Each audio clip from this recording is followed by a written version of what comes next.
The clock on the conference room wall read 8:41 a.m., 19 minutes. That was all Adrian Vane had before the most important meeting of his career, and his interpreter had vanished. The Maison d'Or acquisition wasn't just a deal, it was the deal. The one that would define whether Vane Capital was a real institution or a one-generation empire that would collapse when the founder ran out of luck. Adrian had spent 3 years courting Henri St-Yves, flying to Paris 11 times, attending charity galas he hated, and learning enough about French luxury culture to fake his way through conversations about thread counts and leather grain. He had done all of this because his father, who had died in a Bronx apartment with nothing to his name but a gambling debt and a son who swore he would never be poor again, had taught him one lesson. When you find the thing that changes everything, don't let go. Maison was that thing. A 100-year-old French fashion house with a brand worth more than most countries' GDP, and a patriarch who was running out of heirs willing to run it. Henri St-Yves needed Adrian's capital. Adrian needed Henri's legacy. Together they could build something that would outlast both of them, but only if they could talk to each other. And the man hired to make that possible had disappeared 6 hours before the meeting.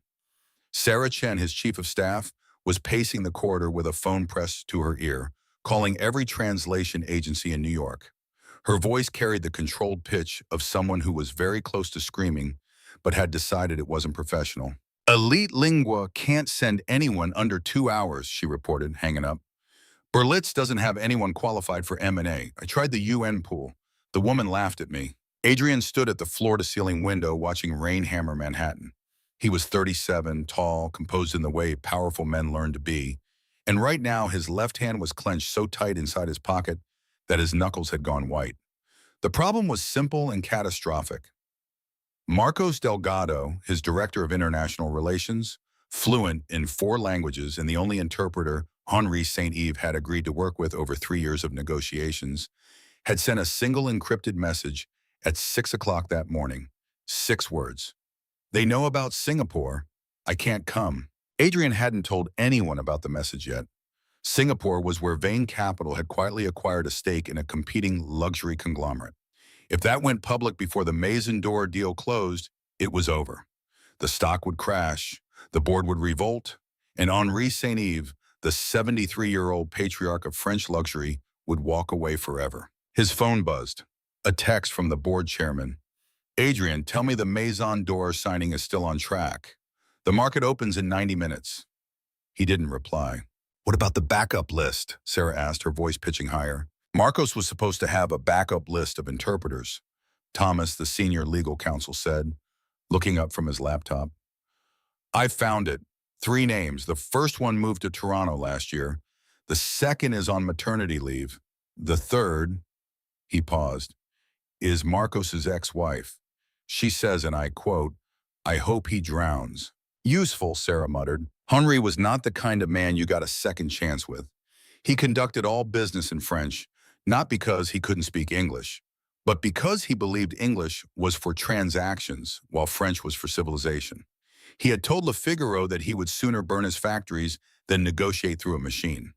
No AI, no Google Translate, no earpiece feeds. Adrian's phone buzzed again. This time it was a news alert. Breaking, Vane Capital shares dropped 3% in pre-market trading on rumors of failed Maison d'Or acquisition. 3%. That was $700 million evaporating before breakfast. Adrian turned from the window. For the first time that morning, Sarah saw something in his face she'd never seen in 5 years of working for him. Genuine fear. If Henri walks out, he said, we have approximately 48 hours before the board calls an emergency meeting. The stock drops another 15%, and every major client we have starts looking for the exit. We'll be in restructuring by Christmas and bankrupt by spring. So what do we do? Sarah asked. We find someone who speaks French in, he checked the clock, 11 minutes. Sarah's phone rang again. She looked at the screen. It's Marcos. Adrian grabbed the phone. Marcos, where the hell? The line was dead. Static, then nothing. Sarah took the phone back. Voicemail box is full now. He's blocking calls. He's not blocking calls, Adrian said quietly. He's gone. Someone got to him. He looked at the encrypted message on his own phone. They know about Singapore. This wasn't an accident. This was a hit. Before Sarah could respond, the elevator chimed. What about a phone interpreter? One of the lawyers suggested. Conference line. Henri will walk out the second he sees a speakerphone, Sarah snapped. His exact words were, I do not negotiate with machines. Sir, a junior associate looked up from his laptop. There's a retired Columbia professor who specialized in French commercial law. She's 81, but call her. She's in Portugal on sabbatical. Adrian closed his eyes. The silence that followed was the silence of a ship that had hit something underwater and was waiting to learn how fast it was sinking. That's when the elevator chimed. The thing about a crisis on the 47th floor is that it doesn't travel down 30 floors to the supply closet on 17, where Mara was loading her cleaning cart at exactly 8:43. She worked methodically. Spray bottles arranged by color code, microfiber cloths folded into precise squares, mop bucket filled to the line she'd marked with a strip of blue tape 2 years ago. Her uniform was clean and pressed, a pale blue polo with vein capital facilities above the pocket and navy trousers hemmed unevenly by hand, because she believed dignity was a practice, not a privilege. She was 31, dark eyes that noticed things most people missed, black hair in a low bun, and hands that were her tell. They were not the hands of someone who'd spent a lifetime cleaning. The fingers were long and precise, and when she wasn't holding a mop, they moved with a grace that suggested they'd once held something more delicate, a pen, the pages of a very old book. Mara pushed her cart into the service elevator and pressed 47. She'd been assigned to the executive floor 6 months ago. It meant spending mornings near some of the most powerful people in New York, all of whom looked through her with the effortless transparency reserved for furniture and the working poor. She didn't mind. Invisibility, she had learned, was its own kind of power. The elevator opened and she wheeled her cart toward the conference room. The door was half open. Through the gap, she heard Sarah's voice, sharp with desperation. We have 11 minutes. 11?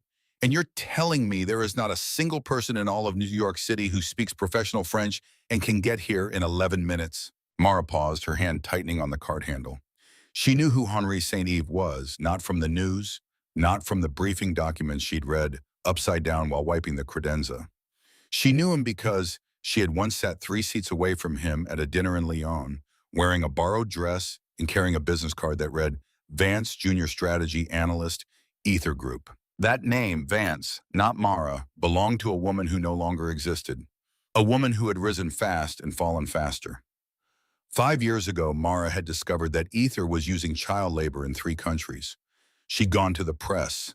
They'd buried the evidence and charged her with corporate espionage instead. The charges were fabricated. The termination was retaliation. And Mara, who had believed the truth was a shield, discovered it was a target on her back. 5 years of legal fees that ate her savings, a blacklisting from every firm on Wall Street, a name change to escape the Google results. 5 years compressed into a mop handle and a blue polo shirt. But every morning before the building woke up, Mara read the Financial Times, Le Monde, the briefing documents on Adrian's desk, the draft presentations on unattended screens. She consumed information the way a starving person eats, because somewhere beneath the uniform, the mind that graduated top of her class from Sciences Po was still running. She knew more about Bain Capital's portfolio than most junior analysts. She knew which traders were lying about their positions. She knew that the Maison d'Or deal was undervalued by at least 15%, and that Adrian's legal team had missed a critical clause in the French commercial code that could give Henri veto power over any digital initiatives. She had written the correction on a post-it note 2 weeks ago, considered leaving it on Adrian's desk, and then thrown it away because cleaning women don't leave strategic advice on billionaires' desks. She told no one because knowledge without power is just weight. There was one more thing about her that no one in the building knew. Every Tuesday and Thursday evening, after her shift ended, she took the subway to a community center in the Bronx, where she taught a free French class for immigrants. Her students were taxi drivers, nannies, restaurant workers, people who, like her, had been compressed by circumstance into roles smaller than their abilities. She taught them not just vocabulary, but confidence. How to walk into a room, how to speak without apology, how to be heard. One of her students, a Haitian woman named Josette, who cleaned hotel rooms in Midtown, had told her, "You teach like someone who's been silenced and decided never again." Josette was right. Inside the conference room, Sarah was making one last call. Adrian was staring at the rain, and the elevator chimed. Henri Saint-Yves stepped onto the 47th floor the way he did everything, like he owned the moment. He was shorter than Mara remembered. Age had compressed him, but his presence was undiminished. Charcoal suit, invisible tailoring, burgundy pocket square, folded in a shape no tutorial could teach. Silver hair swept back, pale blue eyes that scanned the room the way an auctioneer scans a gallery. Mara recognized the shoes first. Berluti Alessandro, ox blood, hand-burnished. She had seen those shoes under a dinner table in Lyon 7 years ago, when she was 24, and the world still made promises it intended to keep. The man wearing them had asked her, across 3 empty chairs, whether she believed ethics had a place in luxury commerce. She had said yes. He had said, "Then you are either naive or brave. Either way, I liked you." 7 years. The shoes were the same. Everything else had changed. Behind him, 5 men followed in formation. 3 lawyers from Freshfields, Paris, a financial advisor, and a silent, broad-shouldered man carrying a leather portfolio who said nothing. Sarah met them at the elevator. "Monsieur Saint-Yves, welcome to..." Henri raised one hand, small gesture, absolute. Sarah stopped mid-sentence. Then he spoke, not in English, though he was perfectly capable, but in French. Parisian French. Every syllable weighted. "I see the weather is as gloomy as the reception here. Where is Marcos? And why do I feel like I'm being greeted as a creditor rather than a partner?" Sarah's smile didn't waver. Her eyes did. She had no idea what he'd said. Adrian emerged from the conference room composed. He was always composed. But watching from behind her cart 15 feet away, Mara noticed the micro-tension in his jaw, the way his right hand adjusted his cufflink. She'd cataloged that months ago as his version of panic. "Monsieur Saint-Yves," Adrian began. Henri cut him off with another burst of French, this time laced with a Balzac reference about merchants who dress their ignorance in apology. Adrian reached for his phone, opened a translation app, held it toward Henri. The machine translated Henri's literary insult into "time is bad" like the front desk. Henri looked at the screen, let out a small, cruel laugh. "A pocket translator," he told his lawyers in French. How charming. He straightened his cuffs, turned to his delegation, and said in French that was calm and final, "This man thinks a machine can replace culture. We are leaving. This is an insult." The delegation began to turn. The portfolio snapped shut like a book closing forever. Sarah's phone slipped from her fingers and clattered on the marble. One of the lawyers whispered, "Oh, God." Adrian Vane, who had built a $12 billion empire on the ability to read a room, stood perfectly still and watched his lifeline walk toward the elevator. And then a voice spoke, not in English but in French, Parisian French, clear, unhurried, and so precisely cultivated that every person in the hallway stopped moving. "Monsieur Saint-Yves, forgive this clumsiness. Mr. Vane did not intend to offend. He is simply overwhelmed by the weight of the history you carry with you, a history before which even the most prepared words become inadequate. Silence, the kind that has texture." Henri turned slowly.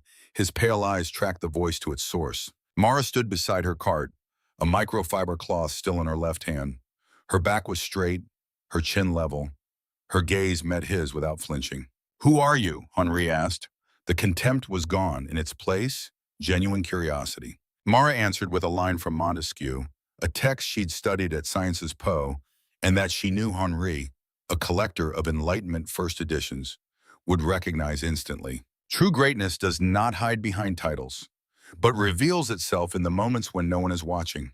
Henri's eyebrows rose. His lawyers exchanged glances. The portfolio reopened. A long moment, rain against windows, the building's ventilation humming. Then Henri Saint-Yves smiled, not his camera smile, a real one. "Interesting," he said, "very interesting." He turned to Adrian. "I will give you your meeting, but this woman will be the only person I speak to. If she leaves the room, I leave the building." Adrian stared at Mara. She stared back. Their eyes met across 15 feet of marble hallway, across the distance between a $12 billion empire and a cleaning cart. He nodded. "Sarah," he said, "find Miss Mara a seat at the table." Mara sat down. She did not look at the mop or the spray bottles. She straightened her collar and walked toward the conference room. Behind her, one of the lawyers whispered to his colleague, "Did that just happen?" It had, and nothing that followed would be what any of them expected. Henri began the negotiation the way you test a piano before a concert, not gently. He opened with a complex hypothetical about IP, sharing frameworks, delivered at the speed of a graduate seminar, referencing a 2019 EU trade ruling, a clause in French commercial code, and an obscure provision in the Maison d'Or Charter about sovereign workshops. It was a test, not of translation, but of comprehension. The room waited. Adrian's jaw tightened. Sarah's pen hovered. Mara took a breath. Then she turned to Adrian and spoke, not a word-for-word translation that would have been incomprehensible and boring. She translated meaning, context, and intent simultaneously. Monsieur Saint-Yves is asking whether your proposal gives Vane Capital influence over the sovereign workshops, the artisan ateliers operating independently since 1923. He's referencing a 2019 EU ruling on cultural heritage protections. The subtext is, does he intend to respect the soul of his company or strip it for parts? Henri, who had been watching Mara with the focused attention of a man assessing a chess opponent, tilted his head. You added the word soul, he said in French. Your employer did not use that word. No, Mara replied in French, but it's what he meant, and it's what you need to hear. You presume to know what I need to hear. I presume to know what this room needs to hear. There is a difference, monsieur. Henri studied her for 3 seconds. Then he turned to his financial advisor and murmured, this one is interesting. Pay attention. The air in the room changed, like a window opening in a sealed space. Adrian looked at Mara the way a navigator looks at a star he didn't know existed. Then tell him, Adrian said slowly, that I have no interest in dismantling what took a century to build. My proposal preserves the atelier's autonomy while providing capital to expand globally. Mara turned to Henri. Henri, but she didn't translate what Adrian said. She translated what he meant, wrapped in the kind of French that Henri's generation considered the only language worth hearing. Mr. Vane understands that Maison is not a company. It is a living heritage. His proposal aims to be the wind beneath the wings, not the cage. He is ready to write it in marble. Written in marble. She'd chosen the metaphor deliberately. Henri collected marble sculptures. His chateau had a marble gallery. For a man who built his identity on permanence, the image hit deeper than logic. Henri tilted his head, his shoulders settled, his hand unclenched on the table.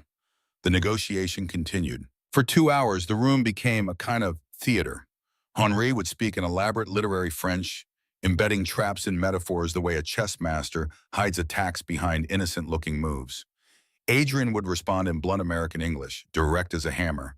And between them, Mara translated, not words, but worlds. At one point, Henri told a story about his grandfather, the founder of Maison, who once refused to sell a coat to a duchess because she had insulted one of his seamstresses. My grandfather said the woman who stitches the garment is worth more than the woman who wears it. That philosophy is in our company's blood. Can your spreadsheets measure blood, Monsieur Vane? Mara translated the story, then added quietly to Adrian, he's not asking about the coat. He's asking if you will treat his people like human beings or line items. Answer the real question. Adrian was silent for 3 seconds. Then he said, tell him my grandmother was a seamstress too, in a garment factory in Brooklyn. She died with thread under her fingernails and nothing in her bank account. I didn't build this company to repeat that story. I built it to rewrite it. Mara translated. Henri's eyes widened slightly. He looked at Adrian as if seeing him for the first time. Your grandmother, Henri said. What was her name? Rose Vane. Rose, Henri repeated. He nodded slowly. A good name for a woman who grew something from nothing. It was the first moment of genuine connection between the two men. And it had come not from a financial model or a legal clause, but from a dead seamstress in Brooklyn and a dead seamstress in Paris, connected across an ocean by thread and sacrifice. During a water break, Henri's financial advisor leaned over and asked Mara in French, where did you study? Many places, she said. You have the vocabulary of a lawyer and the instincts of a diplomat. That combination doesn't grow in the wild. Sometimes it does, Mara said. You just have to know where to look. The advisor studied her for a moment, then smiled. Henri is right. You are interesting. Mara felt it happen, that shift in the room when two opponents stopped circling each other and started listening. She had created the space for it, not by translating words, but by understanding that Henri didn't want a business partner. He wanted someone who understood what it cost to make beautiful things. What neither man knew was that Mara understood that cost better than anyone in the room. Her mother had paid it, every stitch, every 14-hour day, every customer who complained about a hem, while Marie smiled and nodded and died a little inside. That was the cost.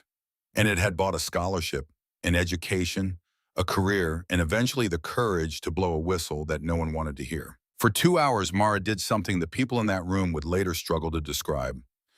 Translation was technically correct, but wildly insufficient, like calling the ocean water. When Adrian said flatly, "The data clause is non-negotiable," Mara translated it as, "Mr. Vane considers data transparency as the foundation of mutual trust, a cornerstone rather than a constraint." When Henri launched into a 7-minute monologue about the sacred geometry of French craftsmanship, that was really a demand for total creative control, Mara distilled it. He wants veto power over anything bearing the Maison d'Or name. The poetry is deliberate. He's testing if you'll be charmed into agreeing without reading the fine print. Don't be. Adrian glanced at her. Something shifted in his expression. "You're not just translating," he murmured during a pause. "No," Mara said, not looking at him. "I'm also cleaning, just a different kind of mess." Adrian almost smiled, almost. The break came at 11:15. Henri's delegation retreated to the lounge. Adrian cornered Mara in the corridor before she could reach her cart. "Who are you?" His voice was quiet but intense. "A cleaning woman does not know about hostile takeover provisions. A cleaning woman does not quote EU trade law from memory. A cleaning woman does not speak French like she was raised in the 7th arrondissement." Mara met his eyes. "I read a lot. That's not an answer. It's the one I have right now." They stared at each other. Between them on the marble floor, Mara's mop bucket sat with its blue tape glinting under the lights, a stubborn reminder of the distance between who she was this morning and who she was becoming this afternoon. "You should change," Adrian said. "If we're going back in, you shouldn't." He gestured at her uniform. "Monsieur Saint-Yves doesn't care what I'm wearing. He cares what I say." She paused. "But if it makes your side more comfortable," Adrian studied her. "You're not going to tell me who you really are you?" "Not yet." "Why not?" "Because right now you need me to finish this deal. After it's done, you can investigate me all you want. But if I tell you now, you'll get distracted by the wrong story." "The wrong story," Adrian repeated. "Everyone has two stories," Mara said. "The one people tell about you and the one that's true. They're rarely the same. Right now, you need my truth in that room. The other story can wait." Adrian was quiet for a long time. "You're either the most brilliant person I've met this year or the most dangerous. Why can't I be both?" He almost laughed. "Fair enough." Sarah brought a garment bag from the executive wardrobe. 20 minutes later, Mara stepped out in a navy blazer, hand-tailored trousers, no makeup, same bun, but something had changed. Not her appearance. The way the space around her responded. The junior associates looked up. The security guard nodded. Sarah stopped typing and stared. It wasn't the clothes, it was the way she wore them, with the authority of someone reclaiming territory she'd been exiled from, not borrowing a costume. The afternoon session escalated immediately. The topic was the supply chain, specifically who controlled the ateliers scattered across France. For Henri, this wasn't business. It was existential. Those workshops had operated for 100 years. To place them under an American firm was, in his world, like putting a cathedral under an accounting department. Adrian's position was equally firm. Investors needed transparency and governance. Without them, the financial architecture collapsed. The first hour was a boxing match conducted in silk gloves. Henri cited a clause in French heritage law that technically classified the ateliers as cultural institutions, not manufacturing facilities. "You cannot audit a poem, Monsieur Vin. You cannot put a spreadsheet on a sunset. My ateliers are art, not assets." Adrian responded through Mara. "Art doesn't pay pensions. Art doesn't fund health insurance for 800 employees. Without financial structure, your ateliers will be beautiful museums staffed by ghosts." Henri's lawyers shifted uncomfortably. The financial advisor was scribbling numbers. The broad-shouldered man with the portfolio hadn't moved once. "Your investors," Henri said, leaning forward, "are they patient men? Do they understand that a handmade jacket takes 40 hours? That a single pair of gloves requires 11 separate pieces of leather cut by hand, stitched by hand, Tested on a wooden mold that was carved in 1952? Do they understand that speed is the enemy of beauty? Mara translated, then added quietly to Adrian. This is the real test. He needs to know you won't turn his workshops into factories. Don't answer with numbers, answer with a promise. Adrian looked at her. She watched him make the calculation, not a financial one, but a human one.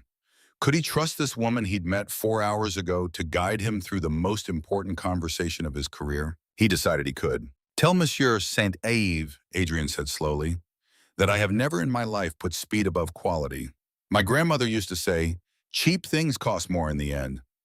I have that embroidered on a pillow in my office. It's the only piece of investment advice I've ever received that was worth a damn. Mara translated. Henri's eyebrows rose. His lawyers exchanged looks. A pillow, Henri said, a ghost of a smile.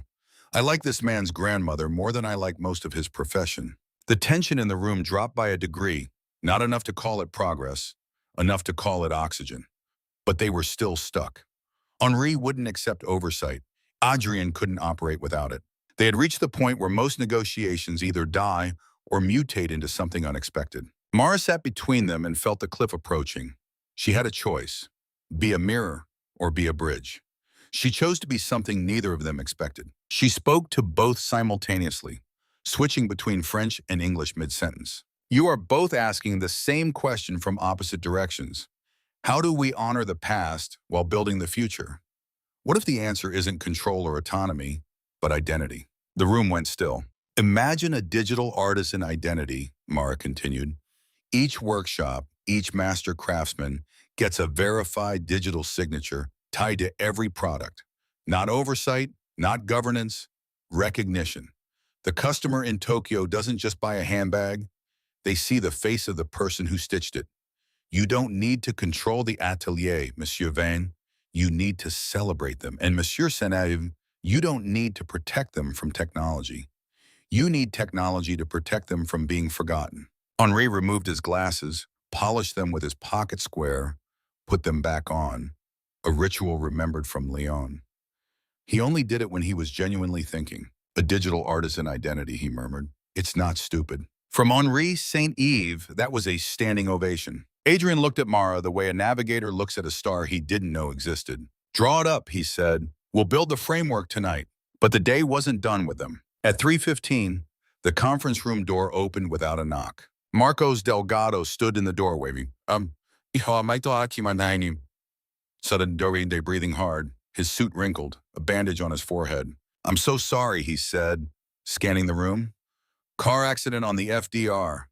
I came as fast as... He stopped. His eyes found Mara sitting in his chair, wearing different clothes, surrounded by the same people who had needed him desperately 4 hours ago and now didn't need him at all. The color drained from his face. Who is this? He demanded, pointing at Mara. His voice was too loud. Adrian, who is this woman? She was mopping the floor this morning. She's cleaning staff. You can't seriously... Henri cut him off without raising his voice. The French was cold and precise. Be quiet. Marcos looked from Henri to Adrian to Mara, and in her eyes he saw something she recognized from her ether days. The panicked calculation of a man realizing his plan was falling apart. Adrian, Marcos tried again, lowering his voice. I need to speak with you privately. This woman is not who she... Not now, Marcos. But I said, not now. Marcos stood in the doorway for another 5 seconds. His face cycled through anger, fear, calculation, rage. Then he turned and walked out, pulling his phone from his pocket before the door had fully closed behind him. Sarah, who had been watching, leaned toward Adrian and whispered, his story doesn't add up. I checked traffic reports. No accidents on the FDR this morning. I know, Adrian said.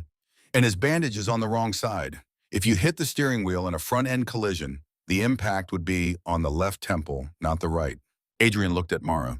When did you become a forensic analyst? When my boss's $12 billion company started depending on a woman who was mopping the floor 4 hours ago, Sarah said. Desperate times. Mara caught Sarah's eye across the table and gave her the smallest possible nod. Sarah returned it. It was the first time anyone at Vane Capital had acknowledged Mara as an ally, rather than an anomaly. Through the glass wall, Mara watched Marcos disappear around a corner, phone already at his ear.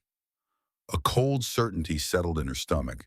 She just didn't know how fast. The preliminary agreement was signed at 4:17. Henri kissed Mara on both cheeks and whispered, "You remind me of someone I met in Lyon." She was younger and carried a different name. Mara's blood ran cold, but she held his gaze and said nothing. Henri searched her eyes, then nodded. The nod of a man who understood that some truths are better left alone, and walked away. The celebration lasted 8 seconds. That was how long it took for every phone in the room to vibrate at once. Sarah saw the email first. Her face went from flushed to ashen in the time it took to read a subject line. She turned her tablet toward Adrian. The email had been sent to the entire board of directors, Henri's assistant, and 3 financial journalists. Subject: the fraud in your boardroom, the criminal record of Alara Vance. Marcos. It had to be Marcos. Mara understood instantly. 3 weeks ago, Marcos had passed her in the corridor and looked directly at her. Not through her the way everyone did, but at her. A flicker of recognition she had dismissed as imagination. He had recognized her from Ether's London office, where they had both worked in overlapping years. He'd spent 7 months being paid by Ether to sabotage this deal. When a cleaning woman in a blue polo threatened his mission more effectively than anything he'd ever done professionally, he reached for the only weapon he had: her past. Adrian read the email. His face became a mask, not composure, shutdown. He looked at Mara. In his eyes, she saw the sequence she dreaded: confusion, recognition, anger. "Vance," he said. The name landed like a stone. "Your name is Vance." Across the table, Henri was reading on his own phone.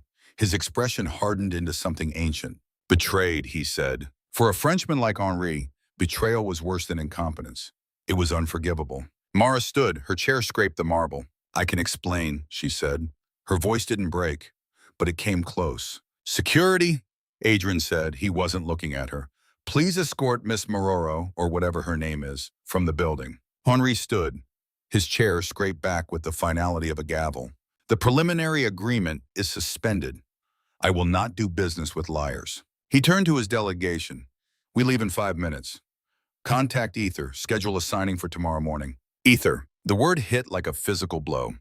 The company that had destroyed her life was about to inherit the legacy she'd spent the day protecting. The guard arrived. Mara walked past the conference room, past the corridor where her cleaning cart still stood, the blue tape on the bucket catching the light like a small, faithful witness, past the elevator where Sarah wouldn't meet her eyes, past reception where the doorman looked away. Thomas, the senior lawyer, was standing near the elevator bank. As Mara passed, he said quietly, without looking up from his phone, "For what it's worth, you were the best interpreter I've ever seen in a room." Mara didn't respond. She couldn't.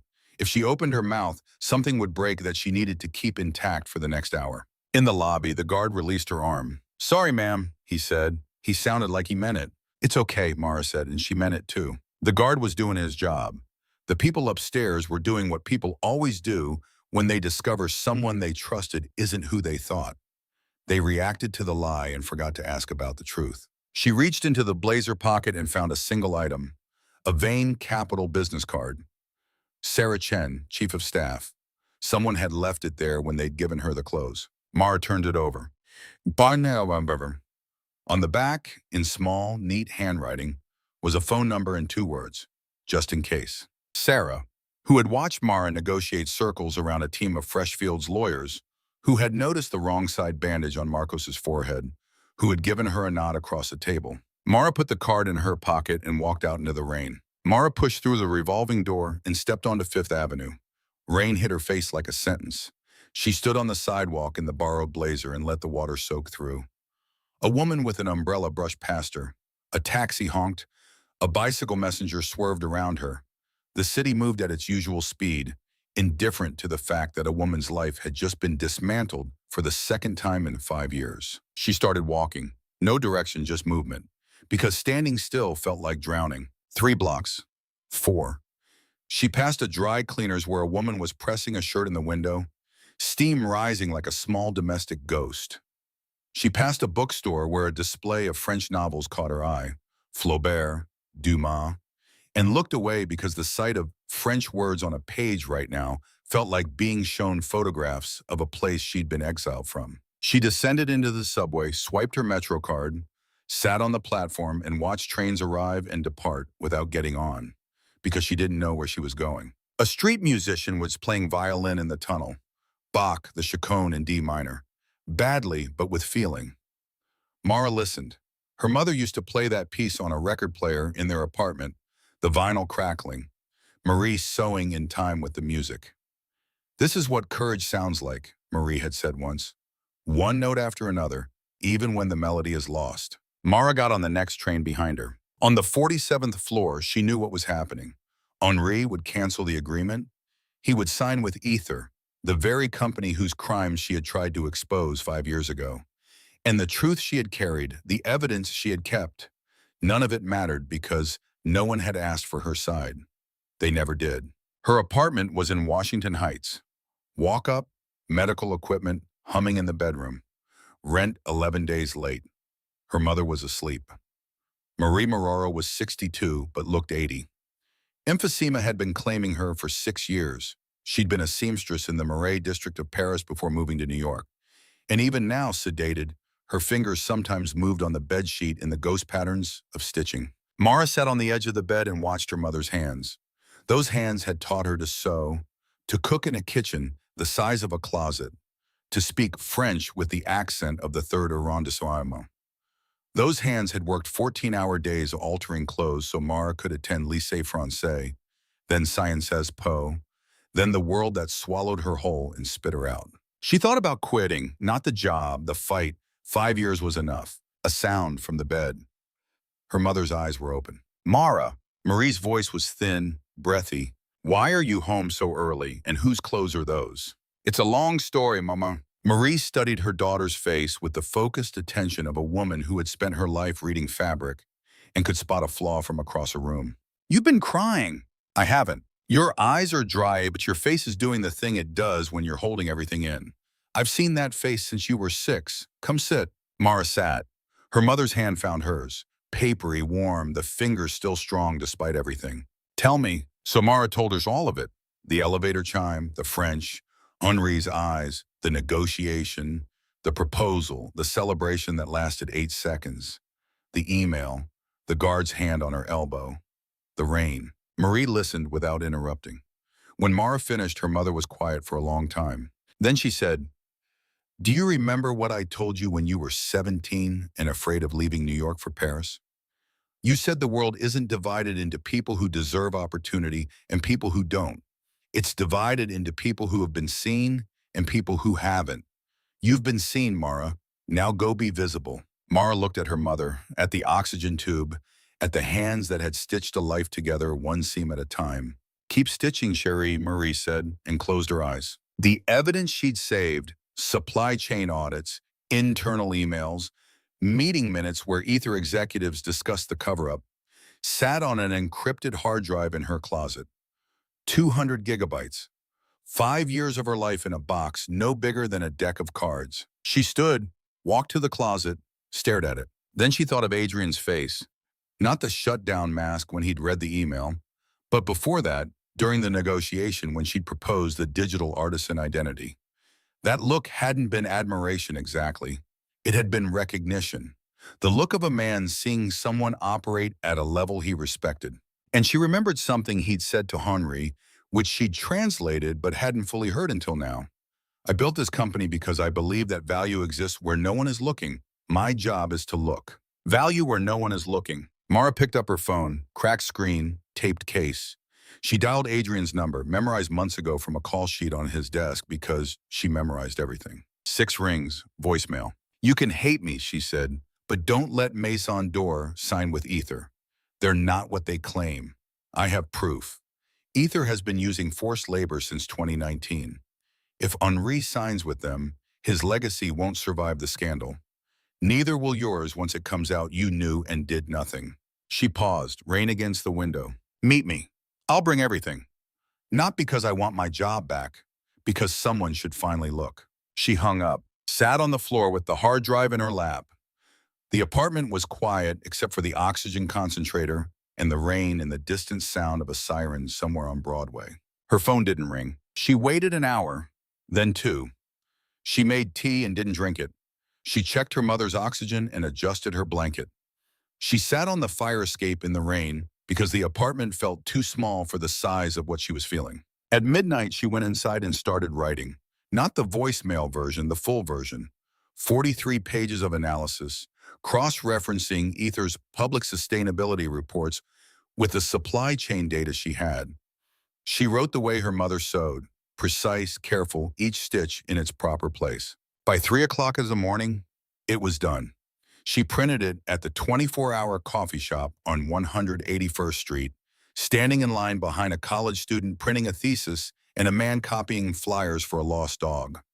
The clerk didn't look at her pages. She was grateful for that. She walked home.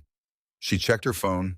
Nothing. She sat on the edge of her bed and thought about all the versions of herself she had been. The scholarship student, the sciences Poe graduate, the analyst, the whistleblower, the accused, the invisible woman, the interpreter. And now what? She didn't have an answer, but she had 43 pages and a hard drive and a mother who had told her to keep stitching. At 6:45 this next morning, a text from an unknown number.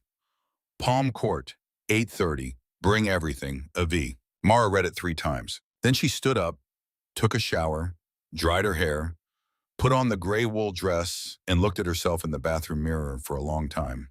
The woman looking back at her was tired, but her eyes were clear and her hands were steady. The Plaza Hotel, 8:15 a.m. Mara arrived early. She wore her own clothes, a simple gray wool dress her mother had altered 3 years ago, low-heeled shoes, and a thin silver chain from her grandmother. She had considered wearing something more impressive. Then she decided she was done performing. What she carried was a leather messenger bag from a thrift store on Amsterdam Avenue containing the hard drive and 43 printed pages of evidence, supply chain audits, internal emails, shipping manifests, and an analysis she'd written at 3 o'clock in the morning. She hadn't slept. She had, however, drunk 4 cups of coffee, checked her mother's oxygen levels twice, and stood in the bathroom mirror for a long time, looking at a woman who was about to do something that could not be undone. The last time she had prepared for a confrontation like this, she had been 26, sitting in a lawyer's office in London with a folder of evidence in the naive conviction that the truth would protect her. It hadn't. The truth had been turned against her like a mirror reflecting the wrong direction. This time was different. This time she wasn't going alone.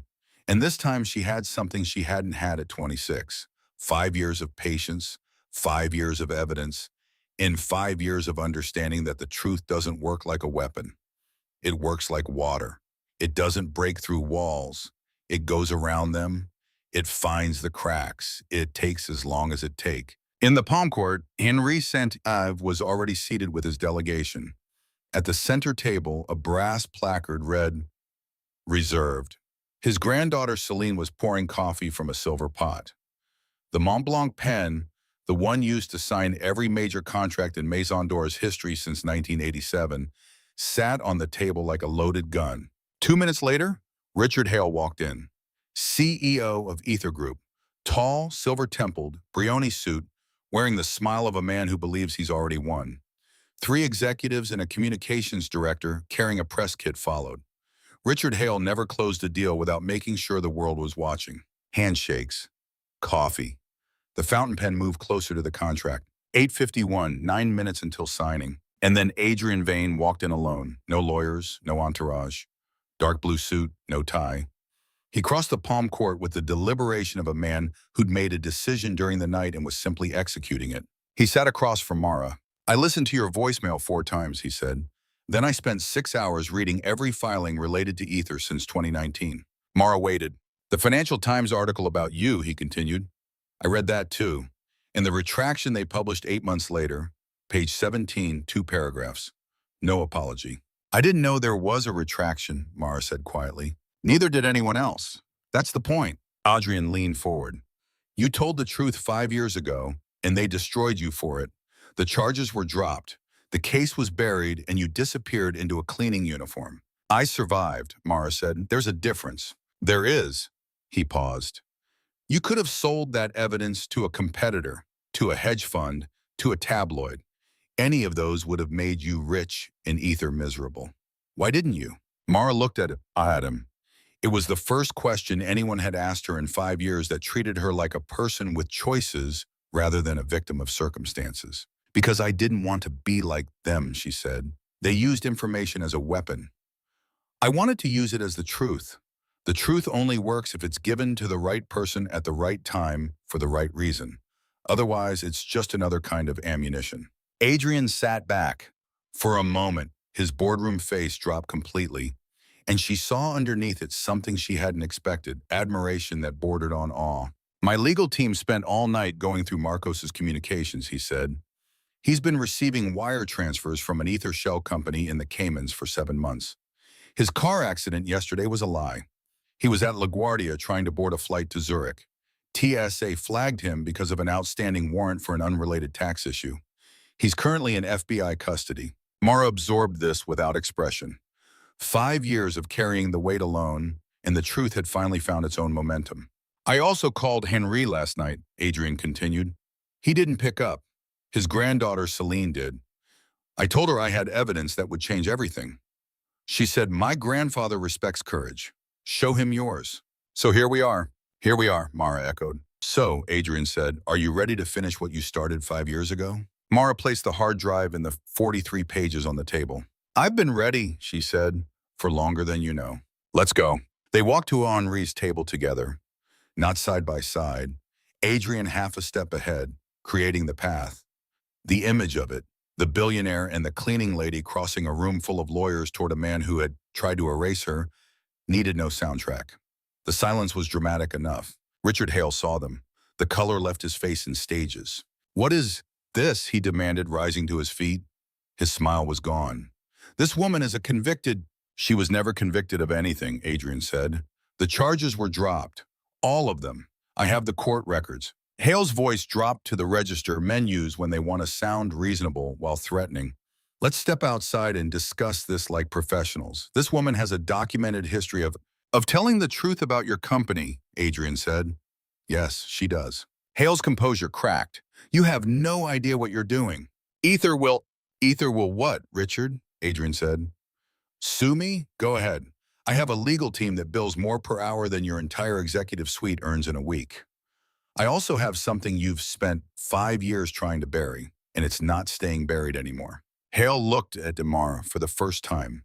She saw fear in his eyes, not the fear of losing a deal, the fear of someone who had built a fortress out of lies and was watching the first stone come loose. You kept it, he said to her. His voice was barely audible. After all this time, you kept it. You taught me to be thorough, Mara replied. I learned from the best. Henri sat down. His pen rested on the contract. Mara stepped forward and addressed Henri in French. Monsieur Saint-Yves, yesterday you asked who I am. I'll answer now. I am Alara Vance. 5 years ago, I discovered Ether was using child labor in 3 countries to manufacture luxury goods. I tried to tell the truth.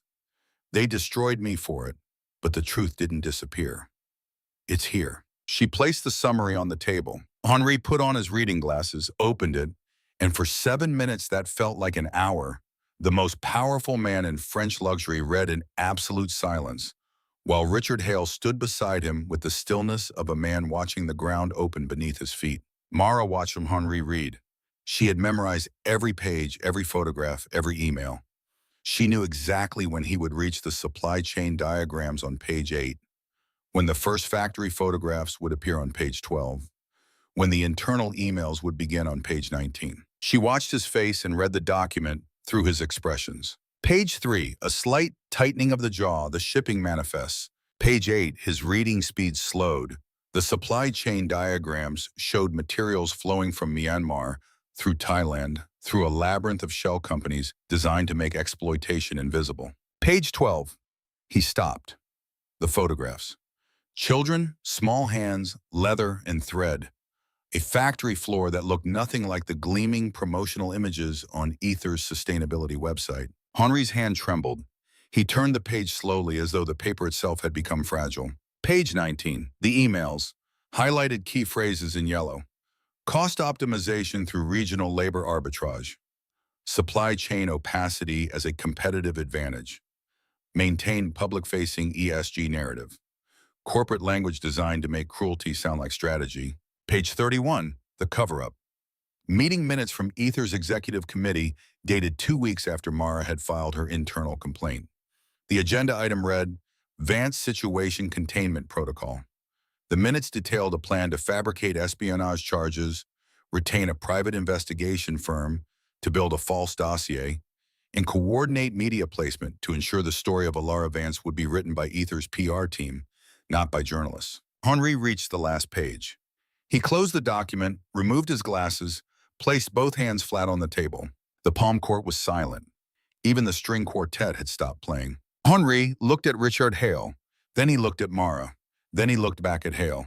"Richard," Henri said in French, "I have known you for 4 years. You have sat in my home. You have drunk my wine. You have told me that Ether cares about craftsmanship, about ethics, about legacy." His voice was steady, but his hands were trembling. And all of it, every word, every handshake, every promise was built on the backs of children.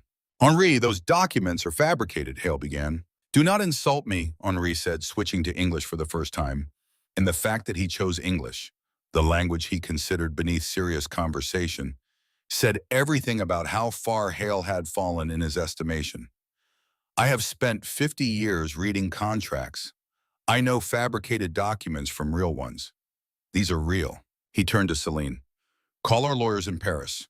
I want a formal complaint filed with the European Commission by end of business today, and I want every piece of Ether merchandise removed from our distribution network by the end of the week." Celine was already on her phone. Henri picked up the contract, all 47 pages, held it at arm's length, and tore it in half. The sound of ripping paper in the quiet palm court was obscene, like a bone breaking. "Leave," Bindley said to Hale, "and never speak the name of my house again." Hale opened his mouth. His communications director, who had been standing motionless with her press kit, watching her career flash before her eyes, touched his arm. The Ether delegation rose. No one spoke. The financial advisor's hands were shaking as he gathered papers. 40 steps to the exit, everyone taken under the weight of a room watching. At the door, Hale turned back. He looked at Mara one last time. She held his gaze, and in that moment something passed between them that was older than business. The recognition that a story he had told about her for 5 years was being rewritten in front of witnesses, and there was nothing he could do to stop it. The door closed. A waiter quietly removed Ether's coffee cups. Celine, Henri's granddaughter, looked at Mara. "You kept this evidence for 5 years. Why didn't you go to the press?" "I did, 5 years ago. Every journalist, every regulator. Ether's legal team buried everything. I was 26 and alone. They turned me from the whistleblower into the criminal. And yet you kept it." "The truth doesn't expire just because no one is listening," Mara said. "It waits." Henri stood slowly, faced Mara, and bowed his head. A small inclination that in the grammar of French formality said everything words could not. "I was wrong about you," he said. "You are not a traitor. You are a guardian." He turned to Adrian. "I will sign with Vane Capital. One condition. She oversees the implementation. Every clause, every audit.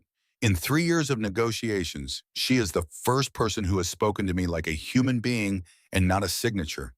Don't waste her." Adrian looked at Mara. "I'm offering you a position," he said.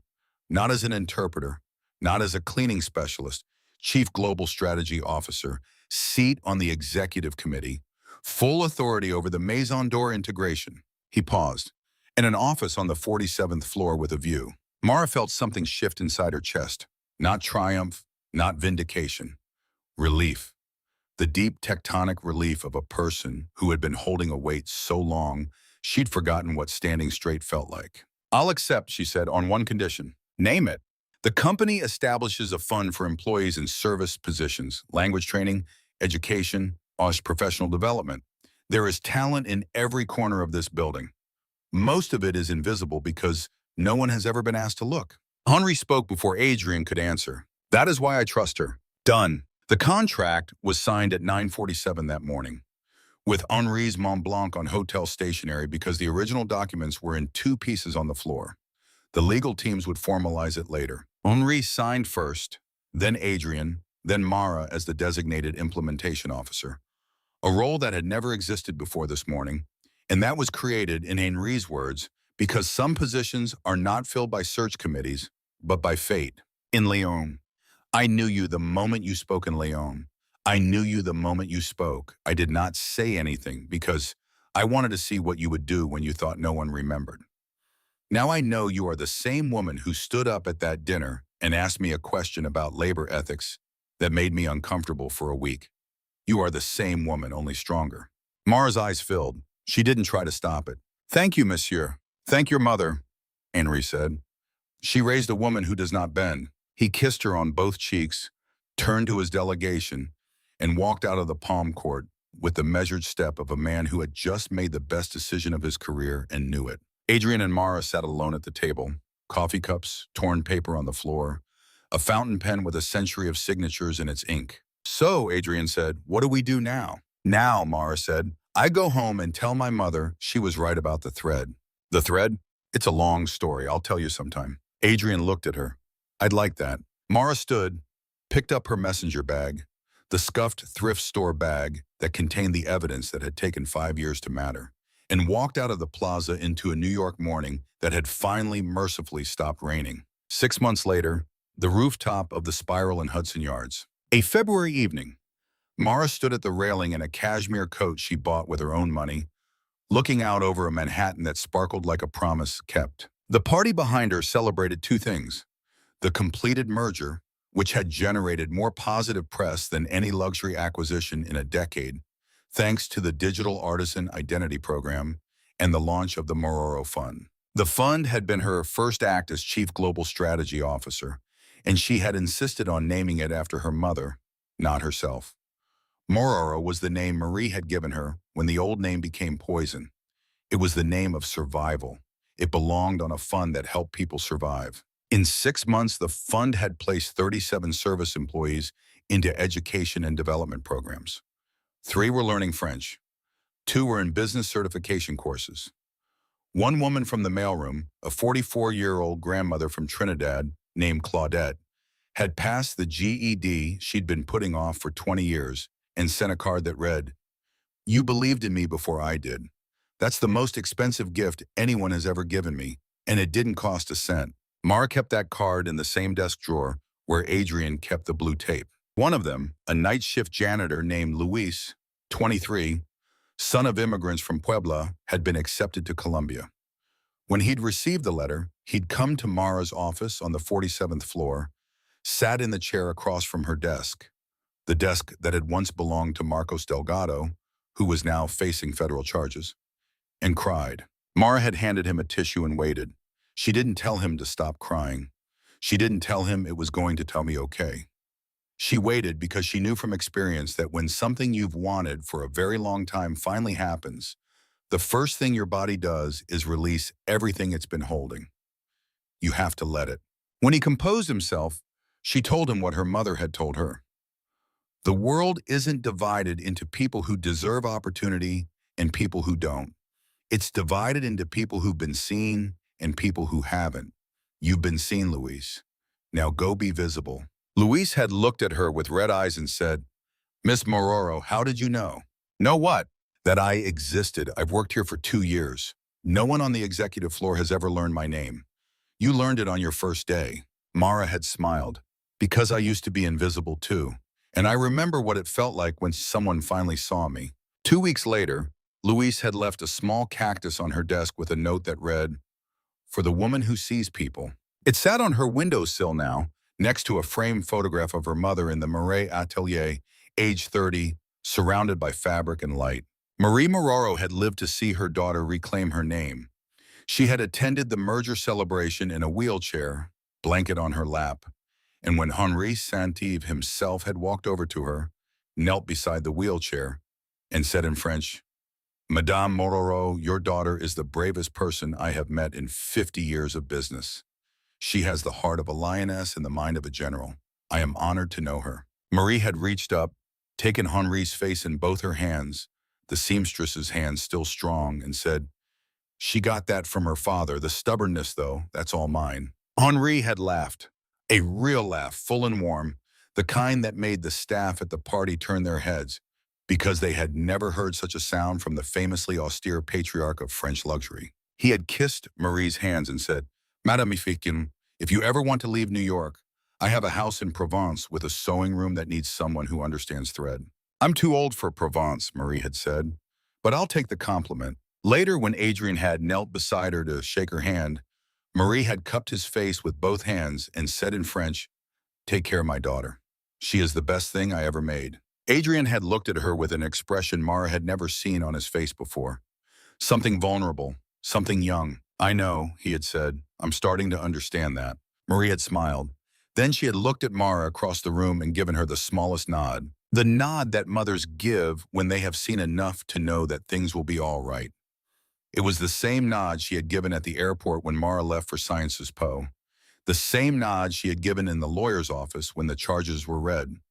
The same nod she had given on the edge of the bed in the dark apartment when she had told her daughter to keep stitching. It meant, "I see you, you are enough, go." She was thinking about Luis when she heard footsteps behind her.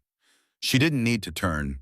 She'd cataloged Adrian's walk months ago, the slight unevenness from an old lacrosse injury he thought no one noticed. He stood beside her, 2 glasses of champagne, offered one.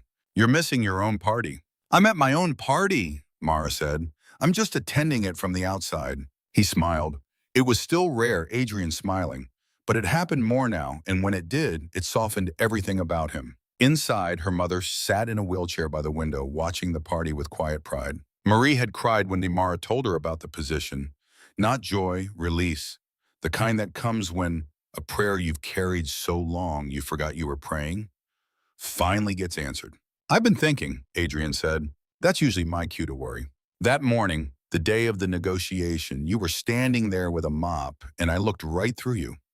For 6 months, you were on my floor, and I never once saw you. "You weren't supposed to," Mara said. "That was the point." "No." He turned to face her. "The point is, I built a career on finding value where no one else looks. And the most valuable person in my company was 3 feet away from me every morning, and I didn't look." "You're being unusually honest for a man holding champagne at his own party."